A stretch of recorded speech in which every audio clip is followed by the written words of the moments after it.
Ok, maintenant on va réaliser un petit défi où on va comme englober un peu de tout ce qu'on a appris pour l'instant.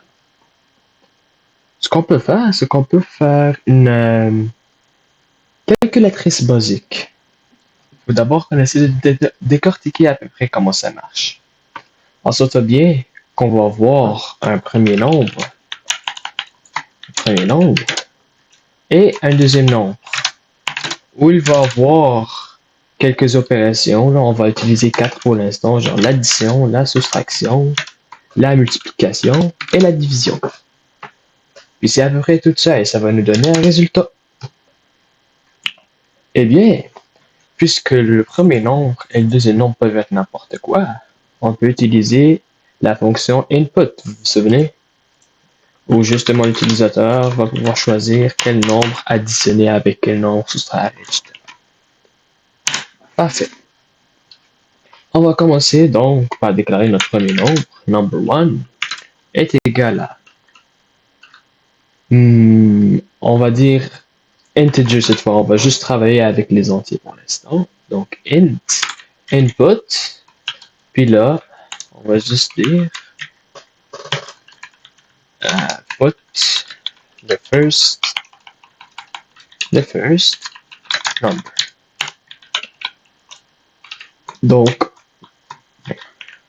ça va demander un premier nombre qui va être stocké dans la variable number 1 et la même affaire pour number 2. Donc, number 2, voilà. Input, put the second number. On aurait donc deux variables, number 1 et number 2. On peut aussi avoir une autre variable, opération. Operation equals, mais cette fois, ce serait input et le utilisateur va pouvoir choisir entre des opérations comme justement l'addition, la soustraction, la multiplication et la division. Ce seraient les quatre choix possibles. Mais là, on s'entend bien qu'ils peuvent mettre à peu près n'importe quoi. Ça va même pas être logique. C'est pour ça qu'on peut justement utiliser le if condition pour voir s'il a les bonnes opérations. Donc, if operation equals plus, ben, on peut littéralement print le données the sum is number 1 plus number 2.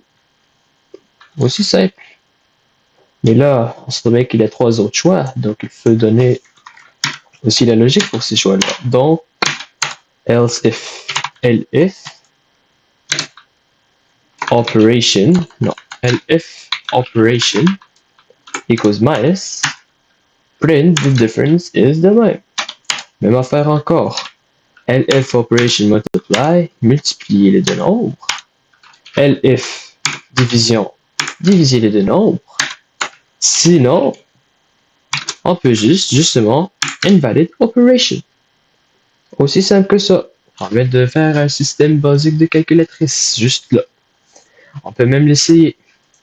Donc, put the first number. On va choisir par exemple ça. The second number, ça va par exemple ça aussi. Puis une opération, on va dire une addition. Ça va additionner les deux nombres. On peut faire quelque chose de gros, genre 1000, je sais pas quoi. Puis là, on va le diviser par ça. Ça va donner ça. Voilà, système de calculatrice basique. Donc, littéralement, on demande un premier nombre ici. On va le stocker dans la variable numéro 1. On demande un deuxième nombre qu'on stocke dans la variable numéro 2.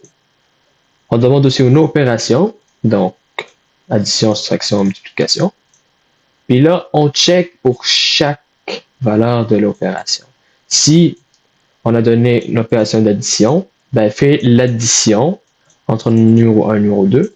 Même affaire pour la soustraction, ça va faire la soustraction pour le numéro 1 et le numéro 2. Même affaire pour l'opération, pour la multiplication, numéro 1, numéro 2, la division aussi. Et si toute autre valeur est entrée, ben ça veut juste dire invalid operation. On peut le tester là, justement. Donc si je fais là, n'importe quoi, et à la place de faire une opération normale, je vais juste écrire ça ici, invalid operation. C'est pas possible, parce qu'on a juste quatre choix. Et on les a démontrés ici. Et si même on essaie par exemple de donner genre des chiffres, ça va nous donner une erreur. Parce que on voulait que ce soit un integer. Si vous vous souvenez dans l'autre vidéo, ça ne peut justement qu'accepter que des valeurs numériques. Et voilà. Voici une calculatrice basique. Bien sûr, il n'y a pas pour l'instant une interface graphique ou quelque chose, mais on va voir dans un épisode futur comment on peut intégrer tout ce qui est UI, GUI, etc.